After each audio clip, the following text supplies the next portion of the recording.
लक्षण, क्षारकों के अभिलक्षण, characteristics of base, क्षारकों के अभिलक्षण।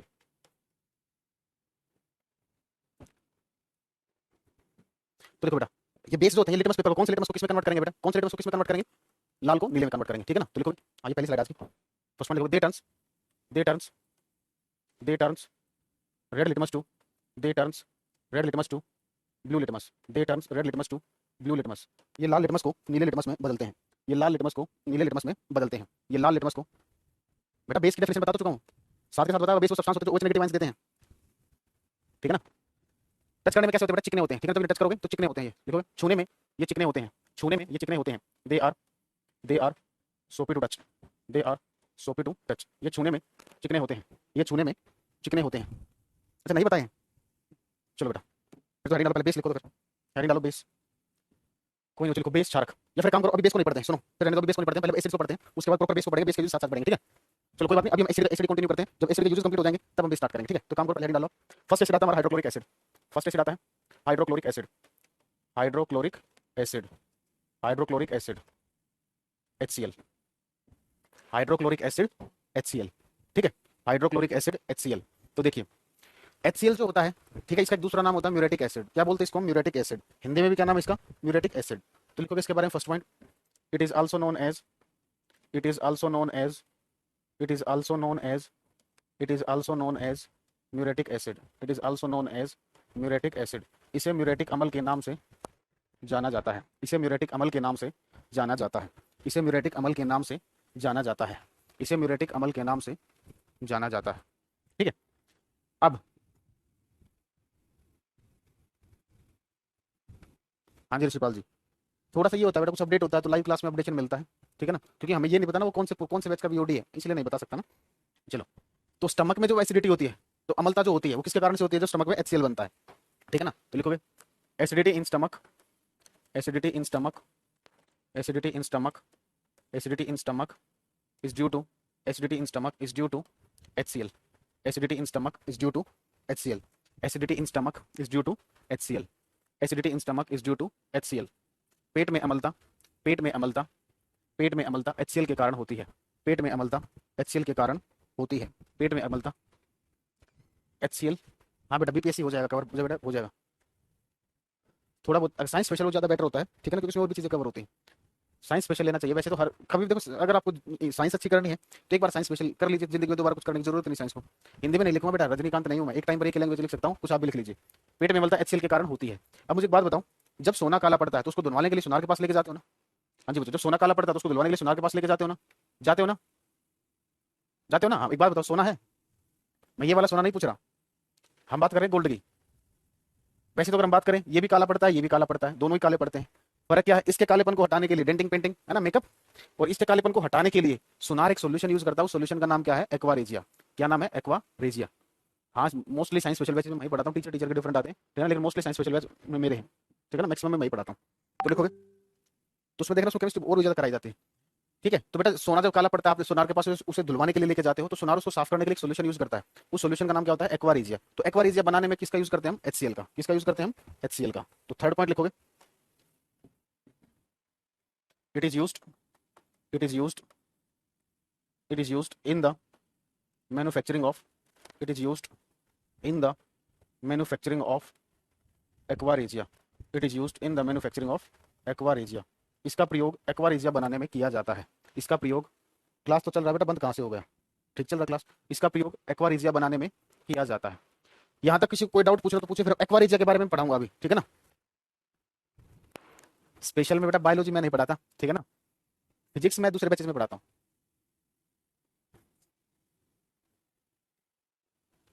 हाँ पूजा बेटा, अगर थोड़ा हो जाएगा, क्वेश्चन हो जाएंगे आपके वहां से कवर।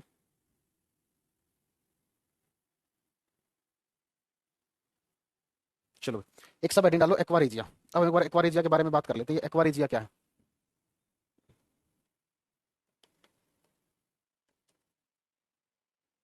एक्वा रेजिया, देखो एक्वा रेजिया क्या होता है। एक्वा रेजिया एक मिक्सचर होता है बेटा, कंसंट्रेटेड HCl और कंसंट्रेटेड HNO3, इन दोनों का मिक्सचर होता है, concentrated HCl plus concentrated HNO3, ठीक है। इसको बोलते हैं सांद्र HCl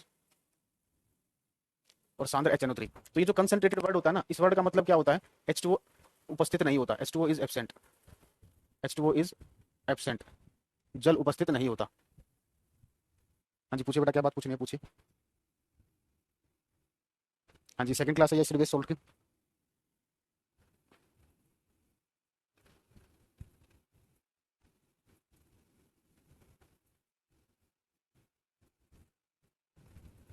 नहीं नहीं, सीजीएल के लिए 11 12 की साइंस नहीं पढ़नी बेटा, 10th तक की सफिशिएंट है। अगर आप 11 12 की साइंस पढ़ने लगे तो कैसे काम चलेगा, फिर बाकी सब्जेक्ट की तैयारी कैसे कर पाओगे अच्छे से। ठीक है, हाँ हो जाएगा शुभम जी, हो जाएगा। ठीक है, अब देखो इसको किस रेशियो में मिक्स करते हैं हम, पेपर में आपसे क्वेश्चन पूछा जाता है कि इसको किस रेशियो में मिक्स किया जाता है। मेरी बात ध्यान से सुनना बेटा, आप लोग पता है क्या मिस्टेक करते हो। अगर मैं आपसे पूछता हूँ एक्वारेजिया, मेरा क्वेश्चन सुनना ध्यान से, एक्वारेजिया जो होता है, एक्वारेजिया में कौन सा रेशियो करेक्ट होगा, 3:1 करेक्ट होगा या 1:3 करेक्ट होगा। कुछ बोलेंगे ये, कुछ बोलेंगे ये, मूर्ख को दोनों ही सही है। क्यों दोनों सही है, क्योंकि अभी हमने यहाँ ऊपर नहीं लिखा है। तो आप पेपर में क्या करते हो, यही चीज आप भूल जाते हो, बस ऊपर क्या लिखा होता है इसको तो आप भूल जाते हो, ठीक है ना। और आप इसको याद रखते हो, अगर जो भी मैं आपको लिखवा दूं वो याद रखोगे, लेकिन बेटा वो भी याद रखना जो लिख रहे हैं इसके ऊपर क्या होता है। तो इसको देखो सिंपल सा तरीका बताता हूँ, जिंदगी में नहीं बोलोगे। HCl जो होता है, HCl में कितने अल्फाबेट है, एक H एक C और एक L, टोटल कितने अल्फाबेट हो गए, 3। ठीक है, कितने अल्फाबेट हो गए इसमें, टोटल 3। तो यहाँ पर कितना आ जाएगा बेटा, 3, कितना आ जाएगा 3, दूसरी जगह आ जाएगा 1। इस तरीके से याद रख सकते हो। अरे बेटा हिंदी में ही तो है, लिखवा तो दिया, H2O उपस्थित नहीं होता। और आप तो ऐसे हो रहे हो जैसे सीजीएल का आपको इंग्लिश का पेपर देना ही नहीं, ऐसे सीख जो तैयारी करेंगे इंग्लिश की, आप एग्जाम भी तो दोगे। फिक्स ही तो बेटा केमिस्ट्री क्लास का फिक्स है सैटरडे आपका। चलो भाई आगे देखो, अब ये जो एक्वारेजिया है इसको बनाने की जरूरत क्यों पड़ी, ठीक है ना, एक्वारेजिया क्यों बनाना पड़ा। हाँ जी दिव्या जी बिल्कुल सफिशिएंट है। हाँ जी एक बात बताऊं, एक्वारेजिया बनाने की जरूरत क्यों पड़ी, सुनो। अगर आप किसी सब्सटेंस को, अगर किसी सब्सटेंस को आप लिक्विड में डिसोल्व कराना चाहते हो, तो डिसोल्व कब होगा, जब उन दोनों के बीच रिएक्शन होगी, तभी वो डिसोल्व होगा ना। अगर आप किसी चीज को उसके अंदर, एक चीज को दूसरे के अंदर डिसोल्व करा रहे हो, तो डिसोल्व कब हो सकता है, डिसोल्व होने की प्रोबेबिलिटी कब है, कैसे कब हो सकता है डिसोल्व वो। हाँ जी, जब दोनों में एक दूसरे के बीच रिएक्शन हो। तो रिएक्शन कौन शो करते हैं, अनस्टेबल एलिमेंट्स रिएक्शन शो करते हैं हमेशा। रिएक्शन कौन शो करते हैं, अनस्टेबल। स्टेबल एलिमेंट्स कभी भी रिएक्शन शो नहीं करेंगे, ठीक है ना, स्टेबल एलिमेंट्स कभी भी रिएक्शन शो नहीं करेंगे। तो जो गोल्ड, तो हमें अगर गोल्ड का लिक्विड सोल्यूशन बनाना है, अगर हमें गोल्ड का लिक्विड सोल्यूशन बनाना है तो उसे डिसोल्व करवाना पड़ेगा। क्या करवाना पड़ेगा, उसे डिसोल्व करवाना पड़ेगा। लेकिन गोल्ड तो स्टेबल मेटल है, वो तो डिसोल्व होगा नहीं। तो उसको डिसोल्व कराने के लिए बनाया गया था एक्वारेजिया, ठीक है ना, उसको डिसोल्व कराने के लिए क्या बनाया गया था, एक्वारेजिया। तो एक क्वेश्चन पूछा जाता है, तो क्या नाम है, एक्वारेजिया जो होता है ये क्यों बनाया गया था, किसको डिसोल्व कराने के लिए बनाया गया, गोल्ड को डिसोल्व कराने के लिए बनाया गया, किसको डिसोल्व कराने के लिए बनाया गया, गोल्ड को। ठीक है, तो नेक्स्ट पॉइंट लिखोगे। अब देखो जो गोल्ड और प्लेटिनम होते हैं, गोल्ड और प्लेटिनम जो होंगे ये दोनों ही स्टेबल मेटल्स हैं। गोल्ड और प्लेटिनम जो होंगे ये क्या होंगे, दोनों ही स्टेबल मेटल्स हैं। ये दोनों ही क्या है, स्थिर धातुएं हैं। ये क्या है, दोनों ही स्थिर धातुएं हैं, ठीक है ना, दोनों ही हमारे स्टेबल मेटल्स हैं, ये दोनों ही स्थिर धातुएं हैं। तो अगर हम इन्हें किसी सोल्यूशन में डिसोल्व कराना चाहेंगे तो ये डिसोल्व होंगे नहीं होंगे, क्योंकि डिसोल्व होने का मतलब होता है सोल्यूशन के साथ रिएक्शन करना। और रिएक्शन कौन सी चीजें करती हैं, जो अनस्टेबल होती हैं। तो लेकिन हमें इनका लिक्विड सोल्यूशन बनाना है, तो लिक्विड सोल्यूशन बनाने के लिए हमने बनाया था एक्वारेजिया। तो पेपर में क्वेश्चन आता है बेटा, गोल्ड और प्लेटिनम जो होते हैं ये किस सोल्यूशन में सोल्यूबल होते हैं, एक्वारेजिया में। किसमें सोल्यूबल होते हैं, एक्वारेजिया में। अभी मैं लिखाऊंगा सारी चीजें सुनते जाओ। अब ये जो गोल्ड होता है ये एक रॉयल मेटल है या नहीं, ये एक रॉयल मेटल है या नहीं, एक शाही धातु है या नहीं, है ना। तो इसीलिए, और ये गोल्ड मेटल, और ये जो गोल्ड जो ये रॉयल मेटल जो ये किसमें सोल्यूबल है बेटा, एक्वारेजिया में। तो जो एक्वारेजिया है इसका दूसरा नाम रख दिया गया रॉयल एसिड और रॉयल वाटर। एक्वारेजिया का दूसरा नाम क्या है, रॉयल एसिड और रॉयल वाटर। क्या बोलते हैं, रॉयल एसिड और रॉयल वाटर। ठीक है, चलो बेटा इस पॉइंट को लिखते हैं। एक्वारेजिया में यहाँ तक आप लिख चुके होगे, इसके बाद मैं लिखवा रहा हूँ आपको, ठीक है ना। इसके बाद आपको लिखना, नेक्स्ट पॉइंट लिखोगे, gold and platinum, gold and platinum, gold and platinum, gold and platinum are the, gold and platinum are the inert metals, gold and platinum are the inert metals soluble in aqua regia. Gold and platinum are the inert metals soluble in aqua regia, soluble in aqua regia. Gold और platinum जैसी अक्रिय धातुएं, gold और platinum जैसी अक्रिय धातुएं aqua regia में घुलनशील होती हैं। गोल्ड और प्लेटिनम जैसी अक्रिय धातुएं एक्वा रेजिया में घुलनशील होती हैं। गोल्ड और प्लेटिनम जैसी अक्रिय धातुएं एक्वा रेजिया में घुलनशील होती हैं, are soluble in aqua regia. ठीक है, नेक्स्ट पॉइंट लिखोगे, aqua regia is also known as, aqua regia is also known as, aqua regia is also known as, aqua regia is also known as royal acid, is also known as royal acid और royal water. Aqua regia is also known as royal acid और royal water, royal acid और royal water. Aqua regia को अमलराज के नाम से जाना जाता है। एक्वा रेजिया को अमलराज के नाम से जाना जाता है। एक्वा रेजिया को अमलराज के नाम से जाना जाता है। Aqua regia is also known as royal acid और रॉयल वाटर। एक्वा रेजिया को अमलराज के नाम से जाना जाता है। एक्वारेजिया को अमलराज के नाम से जाना जाता है। ठीक है, अब देखो नोट करके पॉइंट लिखोगे। यहां तक किसी को डाउट हो तो पूछे।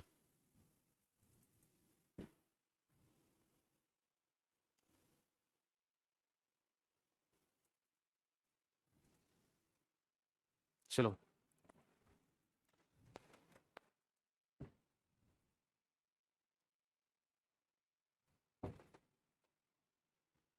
देखो भाई,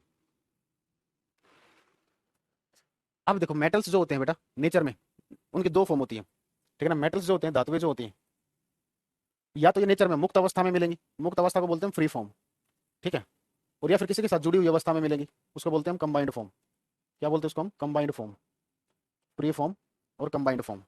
ठीक है ना, तो एक चीज देखिए, जैसे आयरन होता है, नेचर में जो आयरन होता है वो किस फॉर्म में मिलता है? Fe2O3। नेचर में जो आयरन होता है वो किस फॉर्म में मिलता है? Fe2O3 की फॉर्म में मिलता है। किस फॉर्म में मिलता है? Fe2O3 की फॉर्म में मिलता है। तो ये जो आयरन की, ये कैसी फॉर्म है बेटा? फ्री फॉर्म है या कंबाइंड फॉर्म है? तो ये कैसी फॉर्म है? ये कंबाइंड फॉर्म है। ये कैसी फॉर्म है? Combined form. ठीक है ना, ये कैसी फॉर्म है? Combined form. अब आयरन ऑक्सीजन के साथ क्यों जुड़ा? क्योंकि अनस्टेबल था। अगर ये स्टेबल होता तो इसके साथ नहीं जुड़ता। यानी कि जो अनस्टेबल इनर्ट मेटल उन्हें बोलते हैं जो रिएक्शन में पार्टिसिपेट नहीं करते, जो रिएक्शन नहीं करते, उन्हें बोला जाता है इनर्ट मेटल्स। ठीक है ना, तो देखिए अब एक चीज सुनिए, तो ये जो आयरन है ये ऑक्सीजन के साथ क्यों जुड़ा? क्योंकि ये अनस्टेबल था, स्टेबल होने के लिए जुड़ा। ठीक है ना, क्यों जुड़ा? स्टेबल होने के लिए। यानी कि कंबाइंड फॉर्म में कौन सी चीजें मिलेंगी जुड़ी हुई अवस्था में? कौन सी धातुएं मिलेंगी, कौन से मेटल मिलेंगे? जो अनस्टेबल होंगे। लेकिन जो मेटल ऑलरेडी स्टेबल है, जो धातु पहले ही स्थिर है, तो क्या वो किसी के साथ जुड़ेगी? नहीं जुड़ेगी। तो यानी कि पेपर में क्वेश्चन पूछा जाता है कौन से मेटल है जो नेचर में फ्री फॉर्म में मिलेंगे? फ्री फॉर्म में कौन से मेटल मिलेंगे जो स्टेबल होंगे? स्टेबल कौन से है? गोल्ड और प्लेटिनम। तो गोल्ड और प्लेटिनम दो ऐसे मेटल है जो नेचर में, प्रकृति में किस फॉर्म में मिलेंगे? फ्री फॉर्म में मिलेंगे, मुक्त अवस्था में मिलेंगे। ठीक है, तो लिखोगे first point, gold and platinum, gold and platinum, gold and platinum, gold and platinum are the inert metals. Gold and platinum are the inert metals. Gold and platinum are the inert metals. Gold and platinum are the inert metals found in free form. Found in free form. Found in free form. Gold और platinum जैसी, gold और platinum जैसी, gold और platinum जैसी अक्रिय धातुएं मुक्त अवस्था में मिलती हैं। थैंक यू बेटा प्रदीप। गोल्ड और प्लेटिनम जैसी अक्रिय धातुएं, गोल्ड और प्लेटिनम जैसी अक्रिय धातुएं मुक्त अवस्था में मिलती हैं। गोल्ड और प्लेटिनम जैसी, गोल्ड और प्लेटिनम जैसी अक्रिय धातुएं मुक्त अवस्था में मिलती हैं। गोल्ड और प्लेटिनम, वो मूवी थी बेटा केजीएफ, उसको छोड़ो। गोल्ड और प्लेटिनम जैसी अक्रिय धातुएं मुक्त अवस्था में मिलती हैं। अब पेपर में क्वेश्चन पूछा जाता है दो ऐसे मेटल हैं बेटा जो दोनों स्टेट में मिलते हैं, फ्री स्टेट में भी मिल सकते हैं और कंबाइंड स्टेट में भी। तो वो धातुएं कौन सी जो दोनों अवस्था में मिलेंगी? Copper and silver. तो सेकंड पॉइंट लिखोगे, silver and copper, silver and copper, silver and copper are the metals, silver and copper are the metals, silver and copper are the metals, silver and copper are the metals found in, found in, found in both, found in both free and combined state, both free and combined state, found in both free and combined state, found in both free and combined state. Hindi में लिखोगे चांदी और तांबा दो ऐसी धातुएं हैं, चांदी और तांबा दो ऐसी धातुएं हैं जो मुक्त और जुड़ी हुई दोनों अवस्था में मिलती हैं, जो मुक्त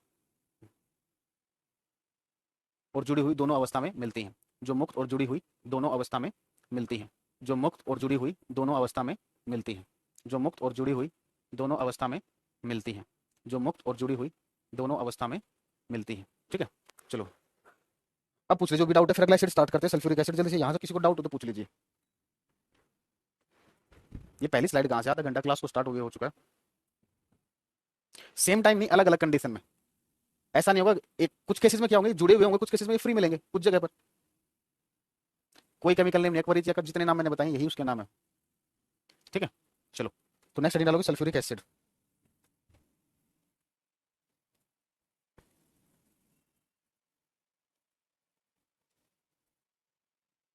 सल्फ्यूरिक एसिड,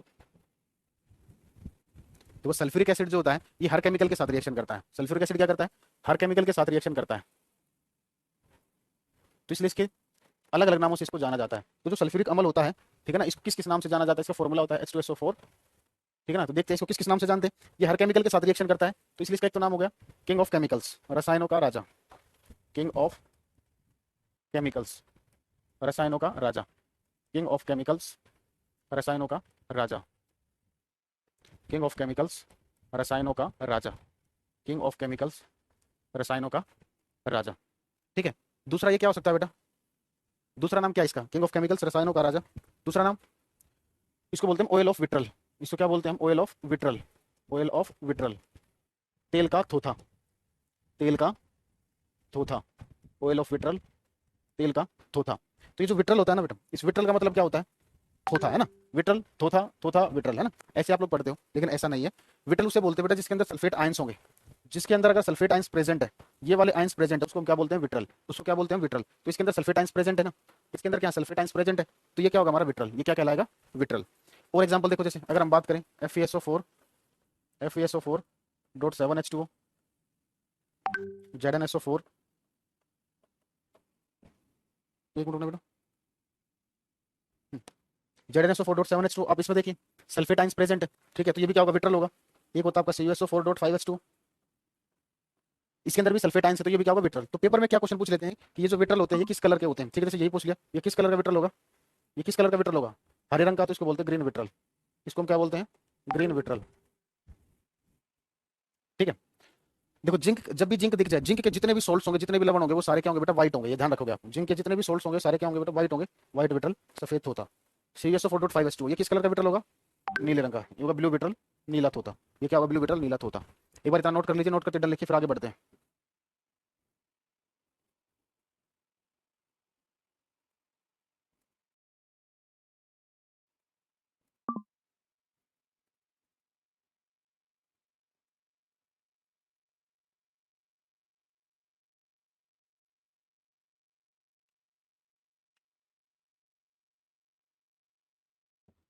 ठीक है, चलो तो आगे देखते हैं।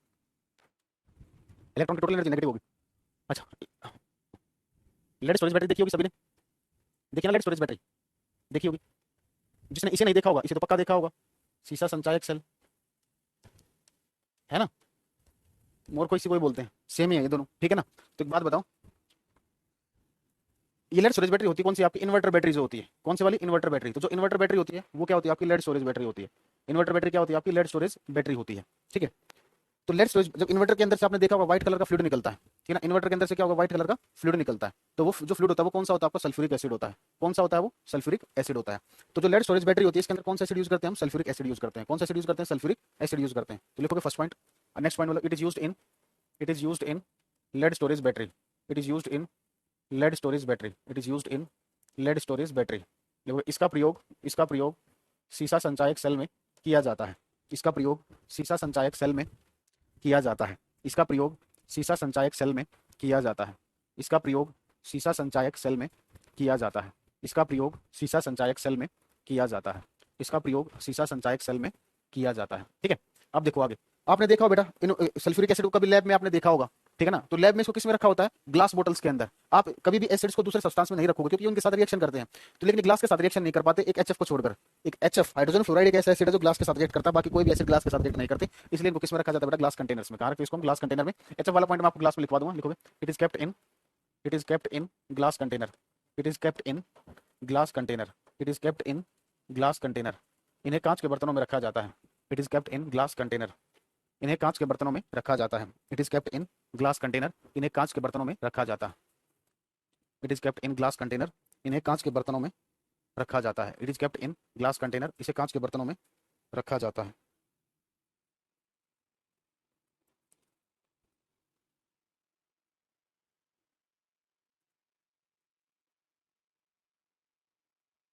ठीक है, चलो भाई अब आगे देखते हैं।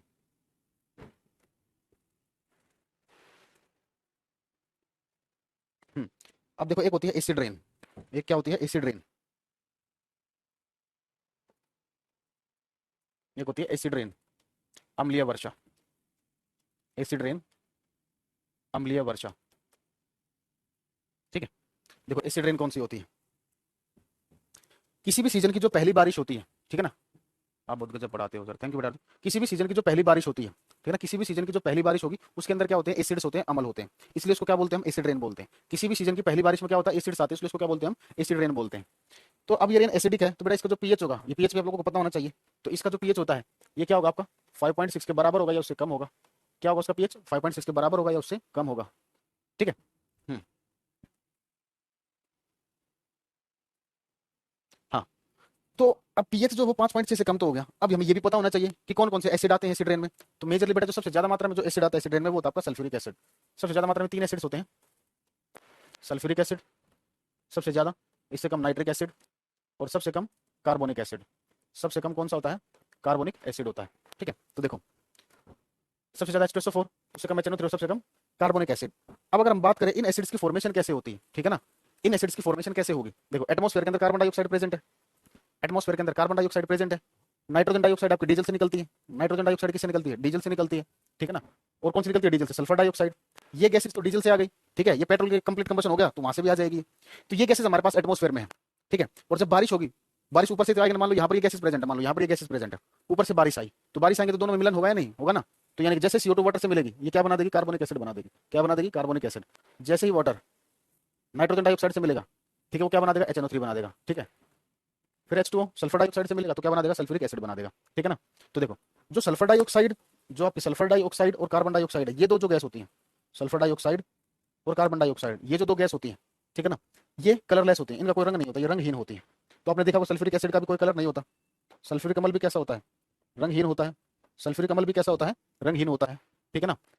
अब बात करते हैं NO2 की। ये जो NO2 होती है बेटा, ये किस कलर की गैस होती है? ब्राउन कलर की, भूरे रंग की, जिसके कारण HNO3 का कलर कैसा होता है? ब्राउन कलर का हो जाता है। हिंदी में बेटा ये ऐसे ही लिखा जाएगा, ये फॉर्मूले हैं। आप लोग सबसे बड़े मूर्ख हो ये जो बार बार हिंदी कह रहे हैं, बेटा इसको एक बार हिंदी में मुझे लिख के दिखा दो एक बार। यहाँ जरूरत थी, यहाँ लिख दिया मैंने, ये ब्राउन भूरा, ठीक है, भूरा रंग। इसके अलावा यहाँ इसकी हिंदी पॉसिबल थी, मैंने लिख दी। एक बार इसकी हिंदी आप लिख के दिखाना, क्या लिखोगे? एक बार लिखना एक बार। पढ़ाने का मूड ही खराब कर देते हो आप लोग। अरे बड़े हो आप, समझदार हो बेटा, देख सकते हो इसकी तो कोई हिंदी हो ही नहीं सकती। जल्दी नोट कीजिए।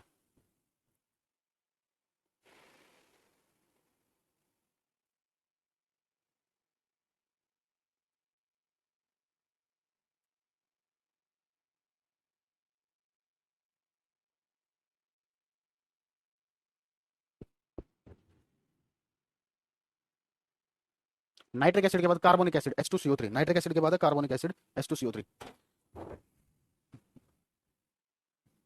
रिपीट दिस टॉपिक बेटा, वीडियो आपके पास रहेगा, दोबारा देख लेना।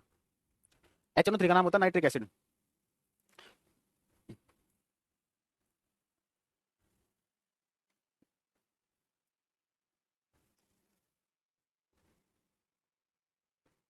अरे रासायनिक नाम, किसके रासायनिक नाम लिखवाना होता है? वाटर का पीएच, कौन से वाटर का पीएच पूछ रहे हो? डिस्टिल वाटर प्योर का जो होगा, प्योर वाटर जिसे बोलते हैं, उसका पीएच 7 होता है।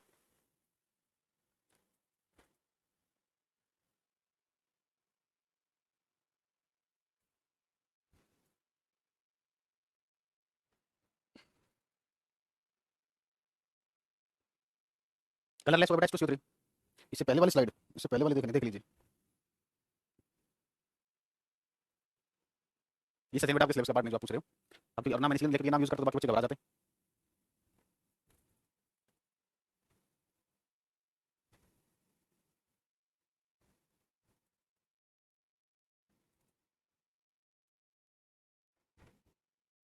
ठीक है, चलो भाई नेक्स्ट एसिड आता है नाइट्रिक एसिड।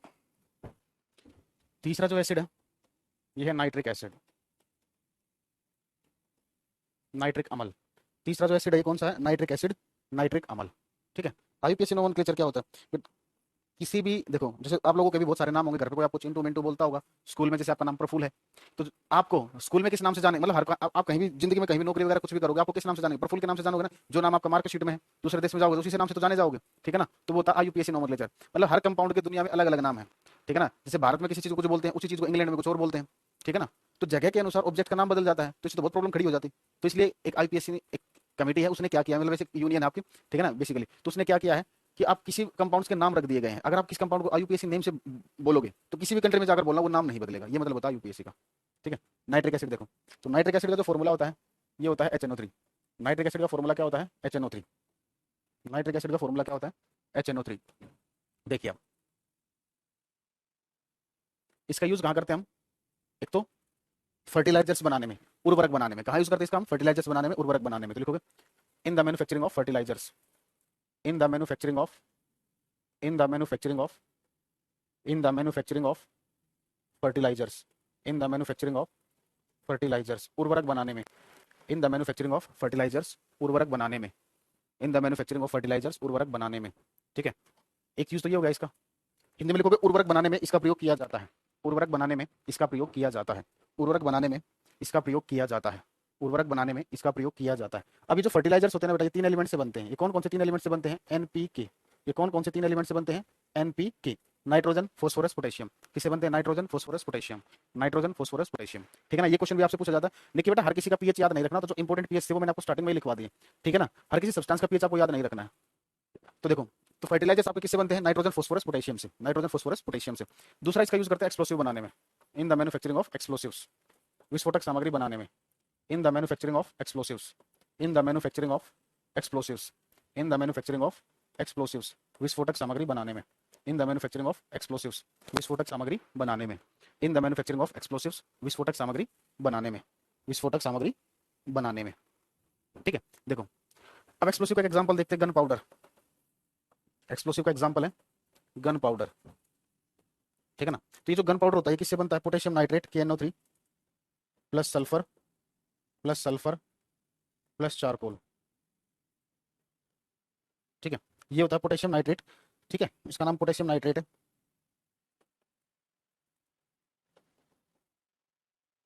ठीक है? अब देखो, इसको बोलते हैं बेटा हम इंडियन सोल्ट पीटर।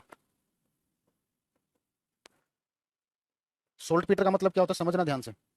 मिट्टी के अंदर अगर सोल्ट प्रेजेंट होते हैं, अगर किसी मिट्टी के अंदर सोल्ट प्रेजेंट होंगे तो उसे क्या बोलते हैं हम? Salt Peter. किसी मिट्टी के अंदर अगर सोल्ट प्रेजेंट है, मिट्टी के अंदर अगर लवण प्रेजेंट हो तो उसे क्या बोलेंगे हम? Salt Peter. ठीक है? तो ये वाला जो सोल्ट होता है बेटा भारत की मिट्टी के अंदर मिलता है। किसमें मिलता है? भारत की मिट्टी के अंदर। तो इसलिए इसका नाम रख दिया गया इंडियन सोल्ट पीटर। क्या नाम रख दिया गया इसका? Indian salt Peter. क्यों बोलते हैं इंडियन सोल्ट पीटर? क्योंकि ये भारत की मिट्टी में मिलता है। क्या करते हैं इसको? भारत की मिट्टी में मिलता है। ठीक है ना? तो ये आपको भारत की मिट्टी में मिलता है, इसलिए इसको बोलते हैं हम इंडियन सोल्ट पीटर। चारकोल के बारे में तो आप जानते ही हो कि चारकोल का यूज कहाँ करते हैं? चीनी को रंगहीन बनाने में। रोड बनाने में नहीं, वो तारकोल होता है मूर्खों। ठीक है? ये चारकोल है, चारकोल तारकोल में अंतर होता है। तो आपने देखा होगा, ठीक है, कि जो चीनी होती है उसका कलर गन्ने से बनती है, तो उसका कलर कैसा आना चाहिए? कैसा कलर आना चाहिए उसका? व्हाइट आना चाहिए, व्हाइट आना चाहिए, या क्या नाम है, ब्राउन आना चाहिए? ब्राउन आना चाहिए ना, लेकिन आता कैसा है? व्हाइट। आता कैसा कैसा है? व्हाइट। तो ब्राउन कलर चाहता कहाँ पर है? तो चारकोल क्या करता है? उस ब्राउन कलर को अपने ऊपर एब्जॉर्ब कर लेता है। ठीक है ना? तो चारकोल का काम एक मेनली यूज कहाँ करते हैं हम? शुगर की रिफाइनिंग में। ठीक है? शुगर की रिफाइनिंग में। दूसरा बेटा, चिली सॉल्ट। एक चिली जो कंट्री है ना, चिली जो कंट्री है, वहां की मिट्टी के अंदर जो सोल्ट है, चिली कंट्री जो उसकी वहां की मिट्टी के अंदर जो सोल्ट प्रेजेंट है, वो कौन सा होता है आपका? Sodium nitrate. तो सोडियम नाइट्रेट को बोला जाता है चिली सोल्ट पीटर। तो नोट करके एक पॉइंट लिखोगे,